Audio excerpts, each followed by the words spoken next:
Everything good? Before we get out of here today, if you requested UCLA credentials, I've got them for you here today, so check in with me afterward.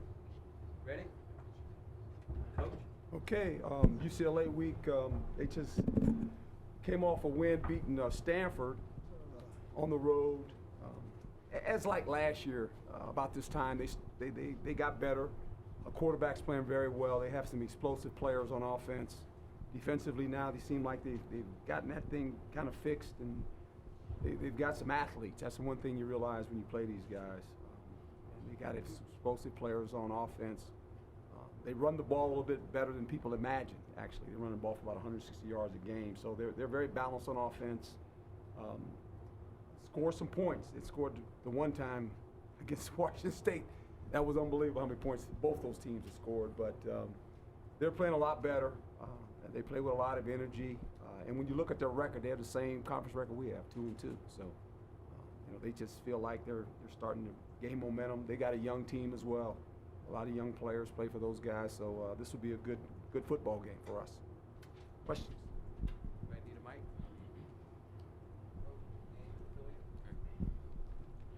Hood Rubino Devils Digest. Herm, you were able to bounce back very nicely after the Colorado loss. Does this Utah loss, just the way the whole game went down, feels a little different in terms of the bouncing back? Well, we haven't played yet. So I'll tell you after the game. No, I think, it's one of those deals. It was a big game for us in the fact that both teams had same conference records, going on the road, playing a very good opponent. But as I said before we played this game, as we continue to build a program, we want to play in games like this because you learn a lot about yourself. And I just think, we learned some lessons. The team understood it. We didn't harp on it very long at all yesterday. They felt it. They were disappointed, but they weren't discouraged. And they understood that, okay, we put ourselves in this position. Now, how do we continue to win more games and put ourselves in position down the road? And that's what you hope for, and that's part of building a program. So as far as the letdown and all that, I don't know if that I don't even want to get into that. I just know one thing: we lost a game, and now we want to try to win one. Coach Michael Caratino, Sports Hangover. Obviously, you said all week long last week it'd be a physical game. People saw it was physical. To that point on the defense, causing the turnovers. I know you and Coach Gonzalez have talked about that. Not that you're looking for a silver lining, saying the team's frustrated, but causing those turnovers, you start seeing the physicality of the game helping your defense cause the turnovers? Well, and that was kind of the game, the outset. We had the mindset this was going to be a game similar to Michigan State and similar to Cal. Right? That was kind of the plan going in. And lo and behold, when you looked at the game, it was 14-3.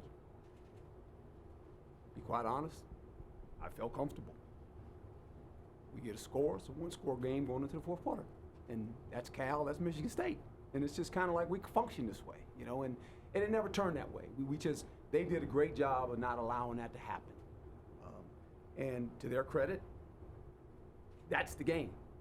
They never let us back in it. We had opportunities, we just couldn't find a way. Where at Michigan State and at Cal, we did. And so going up there, this wasn't going to be a high-scoring affair. It was going to be a low-scoring ball game, and the weather predicted it too. And a little bit of the weather played into it, and I said, well, that weather's part of this too now. And if we can just keep it a low-scoring game and survive the crowd and the noise and the atmosphere and all that, and we did. It was it's 0-0 first quarter, and I'm like, okay. And then they scored 2 on us, and we go, okay, it's 14-0, we're okay. And then we get out, we kick a field goal, we're down, okay. And we said we had a chance to just put any points on the board. It's a one-score game going into the fourth quarter, and you feel kind of like, okay, we got a shot because we've been in that before. So that was the strategy. They made the plays. They didn't allow us to make plays to get it to be a one-score game, and good for them. Greg, and then Andrew Tressa. Greg Moore, Arizona Republic. Coach, good to see you. Mm-hmm. Some similarities here between you and Coach Kelly, right? Yeah. Second-year guys, NFL experience, that team in Philadelphia. I'm curious whether there's any particular motivation for you and your team, given those similarities and maybe the ways that the programs could be measured against each other, given that they're in similar stages of development? I respect Coach, known Coach for a while, and you talk to him at coaches' meetings, obviously, and he's doing the same thing we're trying to do, trying to build a program, and there's a process to it. Now, he's been in college football longer than I have as a head coach, obviously, and when you respect guys like that, we always have conversations when we can and talk about where they're at. And they're similar to where we're at. They really are. And you look at it this way, you go, the more you can win helps you recruit, okay? That's the bottom line, right? We all know that as coaches. And we're all recruiting the same guys. We're recruiting Arizona and California. That's our big hub for us. What UCLA recruits, I know they're recruiting California. I don't know if they're in Arizona. They probably are in Arizona as well. But you understand that. And when you go to the games and you play against these guys, just look at the sideline. Look at all the kids, and everyone kind of knows everybody, right? And the kids are kind of looking. They're measuring it. Where do I fit? Do I fit here? Do I fit there? Both programs play a lot of young guys. I think they found themselves a quarterback who's healthy now, and he's playing well for them. I would say, I think we found a quarterback, right? And from there, you build it. And where we're at compared to them, I mean, you folks can decide all that. I don't get involved in that. I just try to continue to grow and build our program.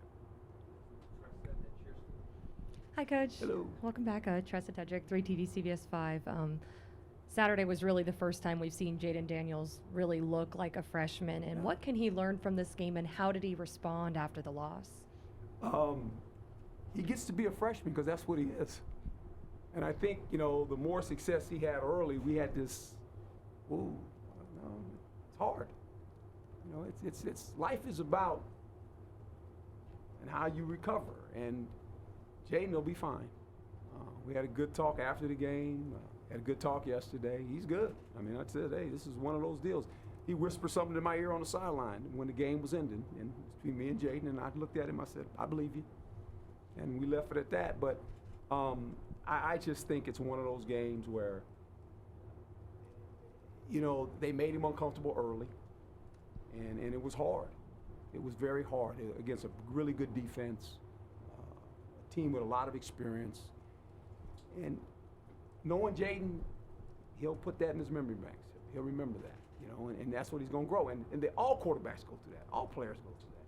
Except when you play quarterback, you get exposed more because you play with the ball, right? If it's a left tackle struggling some, everybody says, yeah, he's struggling some. You can help him. You can chip over there and help him some. But it's not a big deal, right? But when the quarterback, it's like, oh, what happened? Because he's had all these games where he's come back and he's done all these things and he's all of a sudden he's Superman. No, he's a freshman quarterback. And he gets to be a freshman quarterback. And it's okay. And we'll live with that. I want him on my team. I'm not going to trade him. I'm telling him, don't, just you're good. And we'll do this. And he understands it, and he understands, and that's what I love about the kid, because he took it all and he looked at it. And as we were walking off the field, if you saw, we walk off the field, guy, say, you good? Good, coach. I said, all right, we'll talk about it.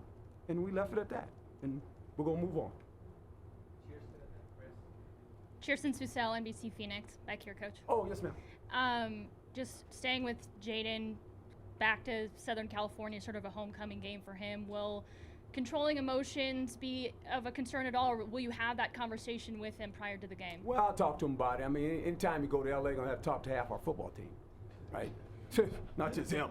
There's a bunch of them, right? And kind of like the SC game last year, guys, and they got a lot of, tell them right now, get this ticket thing done. Get that done.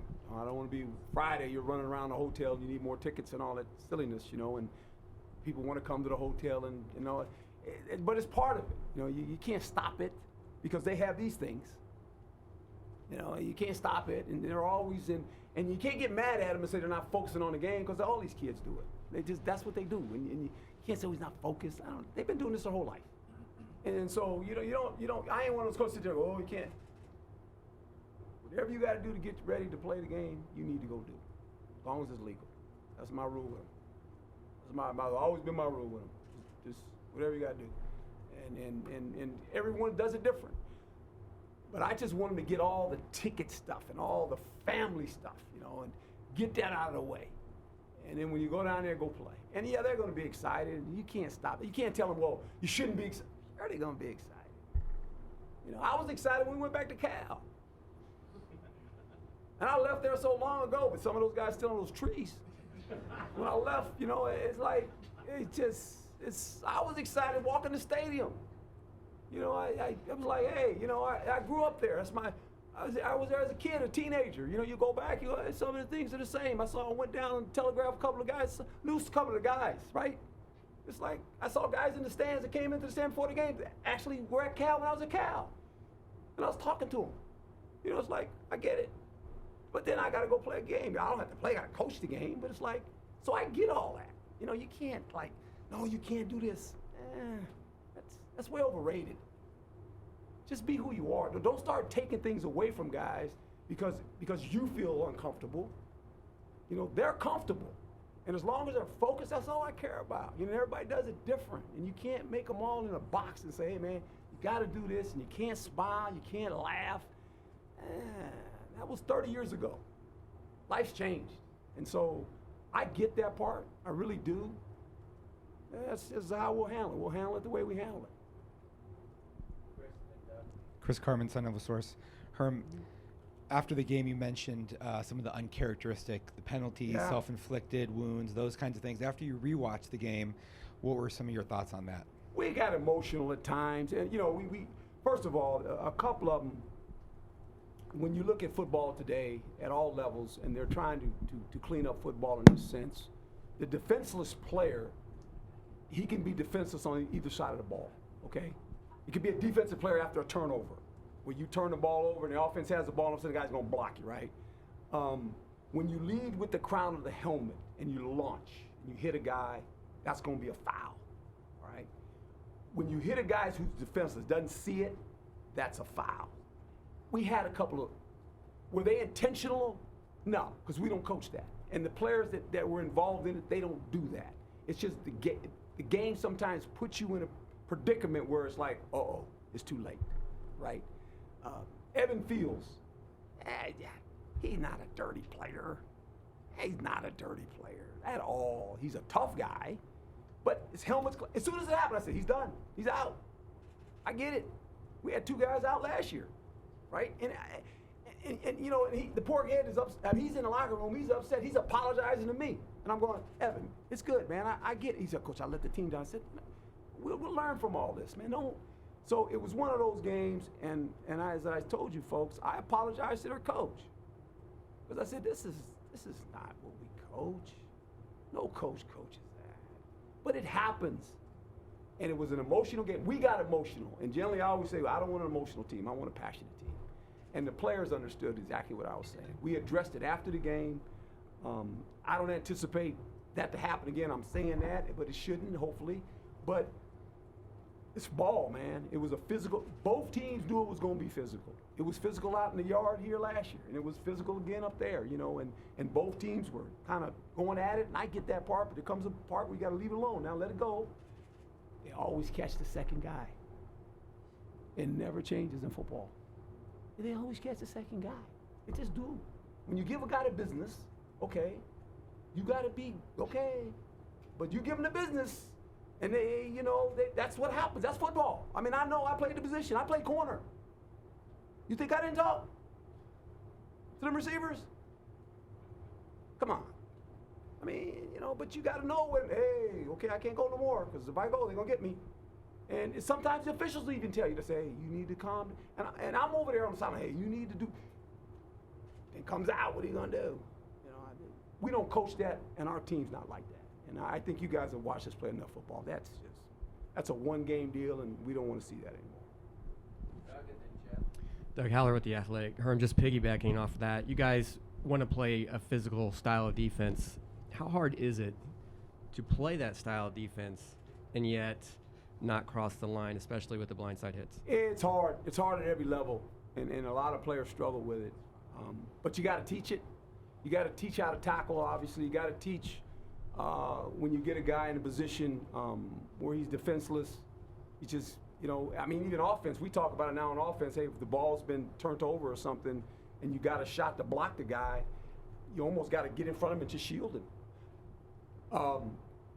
It was a play in the game where it was Eno. I think Eno kind of got caught up in the middle and he broke out to the side, and the quarterback, he was in front of him and the guy was coming. And now he's quarterback too, but he turned his back to the guy to shield him off. I mean, he didn't try to, and he better not try to block him either. But he turned his back, you know, and that's what you almost have to do now. When there's a defenseless guy running to go do something and he doesn't see the guy, you can't hit that guy anymore. You got to shield him with your body. And that's hard for anyone to do because it's not natural for you to do that. You know, you got all this helmet, you got these pads on, you want to hit a guy, and it's like, you can't do that. The guy's defenseless. And it happens so fast sometimes, it can go from you're going at a guy and all of a sudden something happens and you flash over here and I'm in the wrong position. And now you can't stop, right? And then what are you going to do? And it's ball. And it's hard on the officials, it's hard on the players, but we got to get used to it. That's the game. Jeff Metcalf, Arizona Republic. You tried a number of things with the offensive line the other day. Can you sort of assess where that's at right now going forward? A rotation. We use 7 guys. That probably will continue, to be quite honest. The young guys need a rest. You know, they wore out a little bit. And so we decided with Hemsley, you know, and Cody, he's back, that we can rotate those guys in, get a little rotation. And so we'll continue to do that. I think it's good for the young guys, you know, and now, there was a spurt there where we ran the ball. We ran the ball for 100 yards. I mean, so that was a good sign to see, you know, and I think there's a little, if you remember last year, we rotated about 5 or 6 guys in there too. There's, you know, 6, 7. Roy kind of rotated a little bit, you know, so now we've got 7 guys that we feel pretty comfortable with. Herm, Nick King from 3TV, CBS 5. How much do you think the rain affected Jaden Saturday, and do you have a favorite memory of playing in the rain or coaching in the rain? I think, you know, for quarterbacks, this is where the big hand comes in when it's wet, right? So you can grip the ball. You know, if you can't grip the ball, it's very difficult. Harder probably today's world because most of the quarterbacks don't get under center. You know, so now you're catching a wet ball. We had a couple snaps that went awry, you know, so all those things are a factor when you think about the rain. I don't know if I've ever had a comfortable game where, you know, I've had some cold games, some rain games. As a defender, you kind of like the rain as a defender because it's very difficult for receivers to catch balls. You know, they're wet. They're kind of wet. And the ball kind of, so that kind of weighs things out. But now on the other side, if it's not a turf field, you got a problem being a defender. You know, you're going to fall down because they know where they're going. So it kind of works both ways. The worst for me was Minnesota when they used to play outside. The real Vikings, I call them. They weren't in the dome. You know, they played outside. Fran Tarkenton and those guys, it was cold. I mean, it was the one where the guy had the blower and, you know, the field's on ice, you know, and I'm trying to cover up Maud Rashad, man, Fran Tarkenton. That was hard. That really hard, you know, and story goes, you know, he had little hands, and Nate Wright comes over. He was a San Diego State guy. He was playing for the Minnesota Vikings. He comes over the night before and says, can't throw the ball, man. Hands too small, can't grip. It's going to be cold tomorrow. And I said, really? He said, yeah. I said, okay. I go in a defensive meeting and tell the guys, I says, hey, man, Frank can't throw the ball, man. Can't grip it. Really? I said, yeah. And inside information. Kick the ball off to him. They get the ball about after the 5th pass in a row. The defensive linemen are chasing Fran Tarkenton around, can't tackle him. They're hollering at me. And I'm going, he threw 52 passes. Broke an NFL record. In one day, 52 passes. And I'm looking over on the sideline, and Nate right after about the 10th one, he's on the ground cracking up.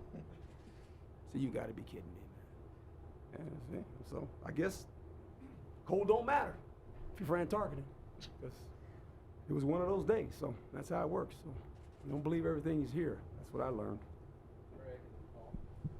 Greg Moore, Arizona Republic. I'm all off track now. I just want to talk to you about. I got good stories, man. Yeah, right. I got a bunch of them now.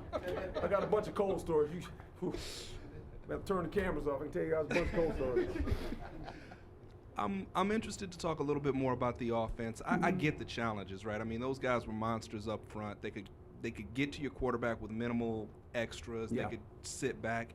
Still, there's got to be some level of frustration. It looked like you guys tried to get creative in spots, and maybe you didn't have the opportunities. I'm curious, what were the conversations like, and what are the adjustments moving forward? Well, the adjustments are you got to step. Here, I'll read this off, and then you'll know. 3rd and 8, 3rd and 14, 3rd and 8, 3rd and 17, 3rd and 6, 3rd and 7, 3rd and 10, 3rd and 22, 3rd and 12, 3rd and 8, 3rd and 7. Right. 3 and outs, 3 and outs, 3 and outs. What else you want to know? Can't be a 3rd and long. You got to make positive yards on 1st down. And when you do that, you just shoot yourself. Against a good defense, and it's raining, come on. You can't play like that, you know, and we know that. And to their credit, they got us in those bad downs. And you can't continue drives. We ran the ball a couple times. We had some spots where we felt like we moved it, and then a penalty would occur, or something would occur, you know, or we had a bad snap, and all of a sudden we're like, what are we doing? And it just kept happening. And look, those guys beat us. I'm not using excuses. I'm not an excuse giver, but whoever watched the game, you saw it, and you cannot live that way. You just can't offensively. You can't play behind the chains. It's too against a good defense, not happening. And that's what we did. We played behind the chains all day, and you can't get anything going. It just looks bad. We had 6, I think, 3 and outs or something like that, you know, early. I mean, I don't think we had I think at first half we might only had 2 first downs, you know. So it was bad. It was bad ball, and we know that, and we got to recover from it. Coach Paul Richardson at the Sports Game. So you play a physical team in like Cal, then you play a team that throws the ball all over the yard in Washington State, then you play Utah, a physical team. Now you're about to go play a team that's a little bit more finesse. How do you adjust to that, or how do you get the kids adjusted to those different styles back to back to back? Well, I think for us, defensively, you always have to have the mindset you want to play physical. I mean, that's kind of trademark. You want to be a physical defense. According to who you're playing, what they like doing. UCLA runs the ball more than people can imagine. I mean, they come out and steps where there's 4 tight ends.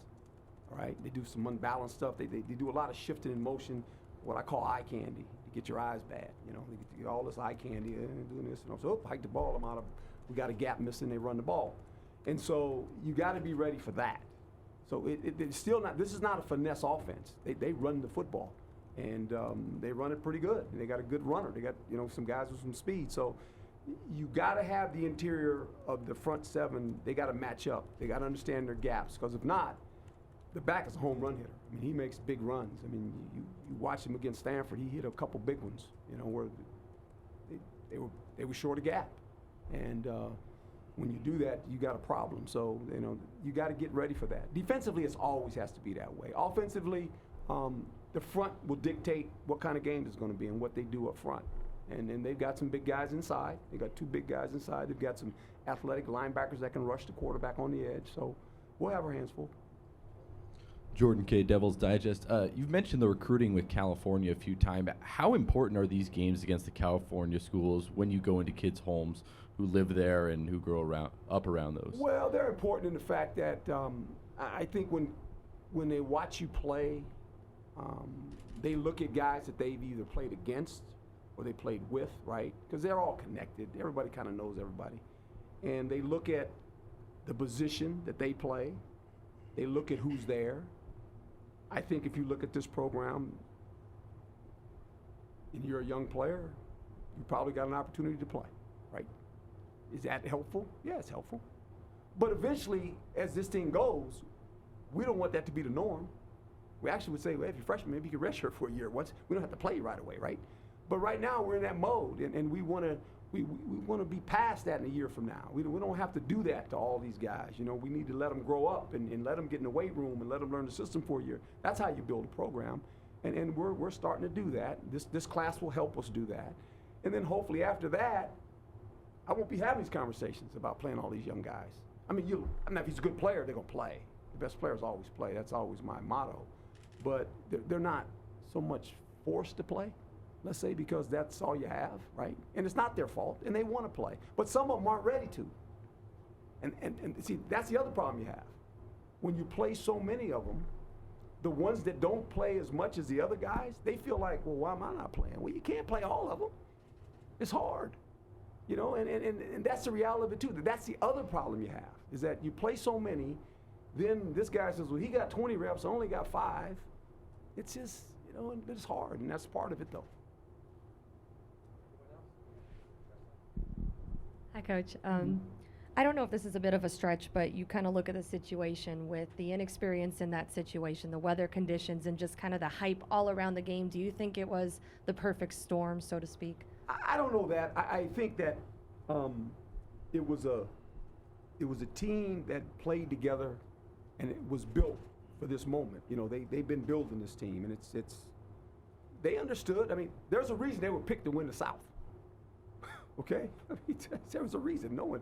Okay, but with all that being said, that wasn't even what we thought about. It was like, hey man, they're a good football team, and we got to go on the road, and we're gonna find out where we're at, right? And if we give ourselves a chance, we're gonna have a chance to win this game, and we gave ourselves a chance.